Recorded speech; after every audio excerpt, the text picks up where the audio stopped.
Morning everyone, welcome to পিকুস blog and lifestyle. তোমরা সকলে কীরকম আছো? আশা করছি ভালো আছো। আমিও বেশ ভালো আছি। সকালবেলা একটু দেরি করেই ঘুম থেকে উঠলাম। বরের 3 দিন ছুটি আছে, পরপর 2 দিন মাধ্যমিক পরীক্ষা হয়েছে, এবার 3 দিন ছুটি আছে, তার জন্য একটু লেট করেই ঘুম থেকে উঠেছি। আর উঠেই বাসি জামা কাপড় ছেড়ে একটু চা টা খেয়ে এই যে একদিকে ভাত বসিয়ে দিয়েছি, আর যা তরকারি রাঁধবো সেই সমস্ত সবজি কেটে ধুয়ে গুছিয়ে রাখলাম। আর বর গেছে বাজারে, ও একটু চিকেন আনতে গেছে। ফ্রিজে মাছ আছে, কিন্তু মাছটা আজকে খেতে ইচ্ছে করছে না, একটু চিকেন খেতেও ইচ্ছা করছিল। আর তারপরে মেয়েটার একটু ঠান্ডা ঠান্ডা মতো লেগেছে। মাছ করলে ও একদমই মুখে দেবে না, যদি একটু ঝাল ঝাল করে একটু চিকেন করি তবে একটু হয়তো মুখে দিলেও দিতে পারে। সেই কথা ভেবেই আমি ওকে চিকেন আনতে পাঠালাম। আর এদিকে দেখো, ওই যে বললাম সবজি কেটে রেখে দিয়েছি। এখানে একটা লাবড়া তরকারি করব, বাঁধাকপিটা সেদ্ধ বসালাম বড় বড় করে কেটে। তোমরা খাও কিনা জানি না, কিন্তু বাঁধাকপি দিয়ে লাবড়া তরকারিটা করলে বেশ ভালো লাগে। তবে আরও কিছু সবজি দিলে ভালোই হতো আমার কাছে, তবে অত সবজি ছিল না, যেটুকুনিটা ছিল সেটুকুনিটা দিয়েই করব। এদিকে দেখো কুমড়োর দানা, কুমড়ো যখনই আনে কুমড়োর দানাগুলো ফেলে দিই, আর কুমড়োর যে দানাটা যেখানে থাকে বুকাটা, সেটা মাঝে মাঝে বড়া করে খাই, মাঝে মাঝে ফেলে দিই। তো বর বলল এই কুমড়োর দানাগুলো কুমড়ো থেকে বেছে ধুয়ে একটু রোদ্দে শুকিয়ে নেবে, এর ভেতরের যে দানাটা আছে মানে শাঁসটা আছে, সেই শাঁসটা নাকি খায় খুব ভালো।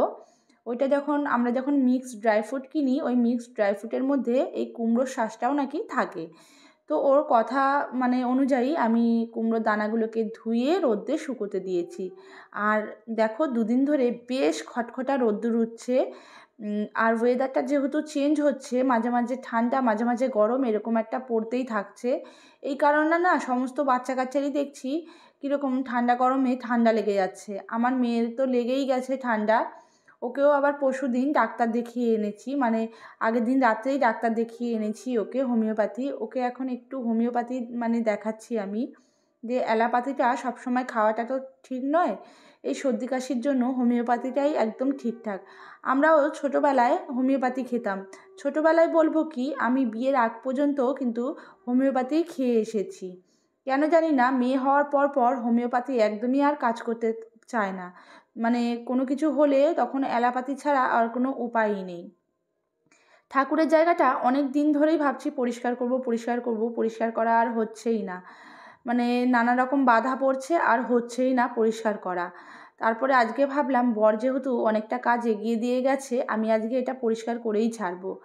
তো যা ভাবা তাই কাজ, আজকে মনে করেছি যখন, তখন হয়েই যাবে ঠিক।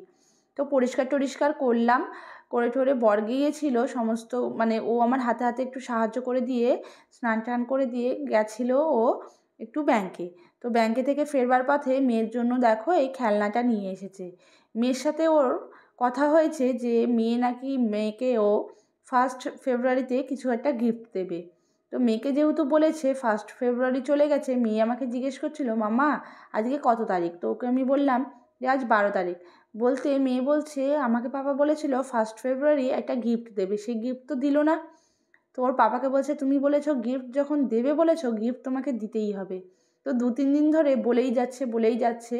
তারপরে ওর পাপা ভাবলো রাস্তায় যখন বেরিয়েছি আর বলেছি যখন দেবো, তাহলে দিয়েই দিই, তা না হলে ওর কাছে মিথ্যাবাজ প্রমাণ হয়ে যাব আমি।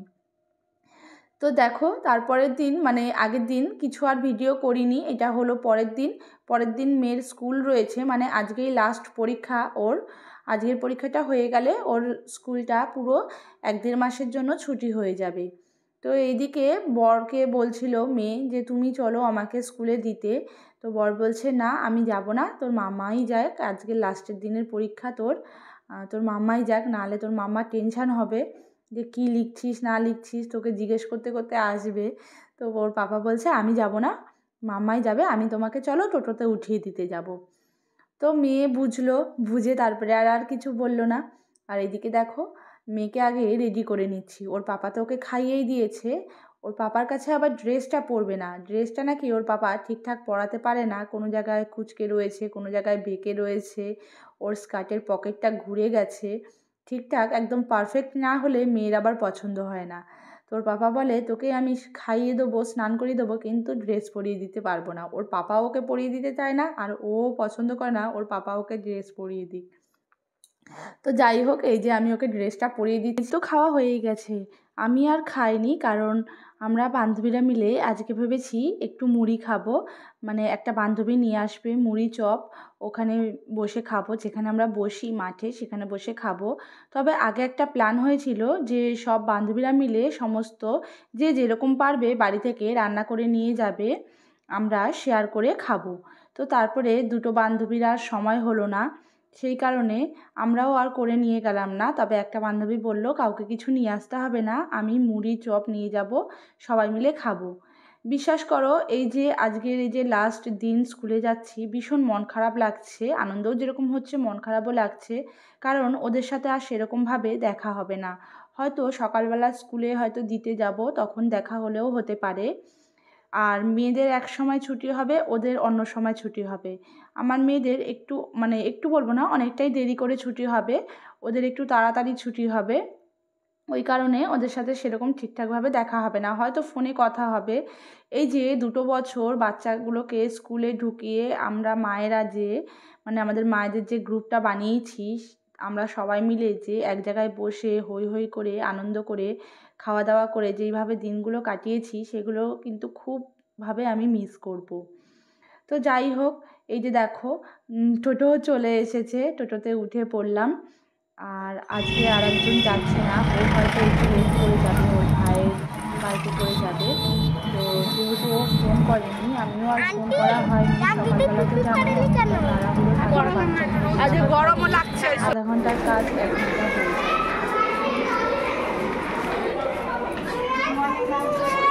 বাচ্চাগুলোকে স্কুলে ঢুকিয়ে এই দেখো আমাদের বসবার জায়গা। তো আগে একটা অন্য মাঠে বসতাম, এখন শীত বলে সামনাসামনি একটু বসবার চেষ্টা করছিলাম। তো এটা হলো স্কুলের খুব একটা দূরত্ব না স্কুল থেকে, তো এই কাছাকাছি মাঠটার মধ্যে আমরা বসি সবাই মিলে। আর আমরা এই যে আজকে মুড়ি চপ খাচ্ছি, পুরোটা খাওয়া হয়ে গেছে আমার। তারপরে মনে পড়লো যে এই মা, আমি তো ভিডিও করতেই ভুলে গিয়েছি। তারপরে দেখো এই যে ভিডিও করছিলাম। তো আমরা কিন্তু এরকম খবরের কাগজকে ঠোঙা বানিয়ে তারপরে খাই। এখানেও যখন খাচ্ছিলাম খুব খারাপ লাগছিল। আমাদের একটা ফ্রেন্ড রয়েছে, দেখছো, ও স্মিতা, ও আমাদের কাস্টের না, ও মহামাডাম। ও আজকে যেহেতু শবে বরাত নাকি আজকে দিয়ে শুরু, ওরা রোজা রেখেছে। আর ও ওই রোজা রাখার কারণে কিছু খেতেও পারলো না। ওই মুড়ি, সবচেয়ে কোনো পিকনিক বা খাওয়া দাওয়ার কিছু হলে ও বেশি সবচেয়ে আনন্দ পায়। হ্যাঁ, আর এটা ভেবেই খুব খারাপ লাগছিল আমাদের সবাই যে আমরা খাচ্ছি, ও খেতে পাচ্ছে না। আর ও দেখো আমি যে ভিডিও করছি, ওর কোনো মানে তালই নেই, ও ওর নিজের ফোন নিয়ে ব্যস্ত। তারপরে দেখো ওখান থেকে তো চলে আসলাম, বাচ্চাগুলোর ছুটি হয়ে গেল। তো সবাই দাঁড়িয়ে একটু গল্প করলাম দাঁড়িয়ে। আর বাচ্চাগুলোকে স্কুল থেকে একটা করে পেন্সিল, রবার, শার্পনার এগুলো দিয়েছে। আর এই যে আমাদের মায়েদের গ্রুপ, এই যে বাচ্চাগুলোর গ্রুপ, খুব মিস করব সবাইকে সত্যি। হয়তো এই যে একটা বছরই হয়তো এরকম হবে, তার পরের বছর থেকে। স্কুল থেকে এসে খাওয়া দাওয়া করে মেয়েকে ঘুম পাড়িয়ে দিয়েছি, আর আমিও কিছুক্ষণ শুয়েছিলাম। ঘুম পাচ্ছে না, মনটা খারাপ লাগছে, এটা ভেবে ভেবেই মনটা খারাপ লাগছে যে ওদের সাথে আমার আর সেরকমভাবে দেখা হবে না হয়তো। কারণ আমার বরই হয়তো স্কুলে যখন যাবে তখন মেয়েকে নিয়ে স্কুলে হয়তো দিতে যাবে, আর আমি ওই 3টের সময় আনতে যাব। আর ওদের ছুটি হবে 1:30টার সময়। তো অনেকটা সময়ের তফাৎ, ওদের সাথে কোনোভাবেই সেরকম যদি কোনো প্ল্যান না করে দেখা করি, কোনোভাবেই দেখা হবে না।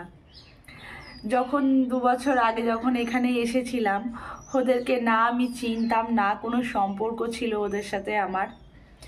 মানুষ যখন কোনো সম্পর্কের সঙ্গে জড়িয়ে যায়, তখন সেই সম্পর্কটা থেকে বেরোতে বা সম্পর্কটা থেকে কোনোভাবে মানে যখন দূরত্ব হয় সম্পর্কটায়, তখন কিন্তু খুব খারাপ লাগে। আর আমারও সেরকমটাই, খুবই খারাপ লাগছে। বিশেষ করে খারাপ লাগছে এই কারণে, আমি চট করে কারোর সঙ্গে মিশতে পারি না, আর যখন মিশে যাই তখন তার থেকে বেরোতে পারি না, এরকম একটা অবস্থা।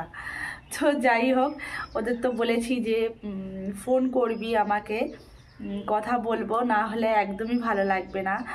আর ধরো ওই 1.5-2 মাসের জন্য বাড়িও চলে যাব, একদম আসবো, হয়তো মেয়েকে বর ভর্তি করে দেবে স্কুলে, ও ভর্তি হয়ে যাবে, রেজাল্ট খাতা যা নেওয়ার বরই নেবে। আমি একদম স্কুল যখন চালু হবে, মানে নতুন সেকশন শুরু হবে, ওর তো এখন ক্লাস 1 হবে, তো যখন শুরু হবে ক্লাস 1-এর নতুন, তখন আসবো হয়তো। এখন আপাতত 2 মাস বাড়িই থাকবো।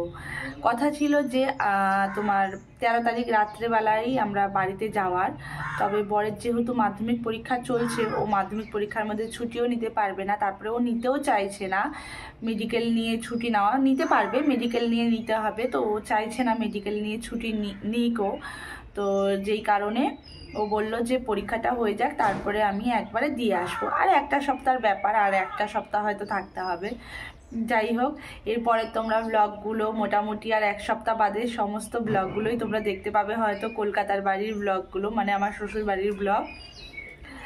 তো ভিডিওটা যখন শেষ করব, শেষ মুহূর্তটা আর কিছু শেষ করবার মতো ছিল না, সেই কারণে আর শেষ করতে পারিনি, ওই জন্য আবার ভিডিও করতে হচ্ছে।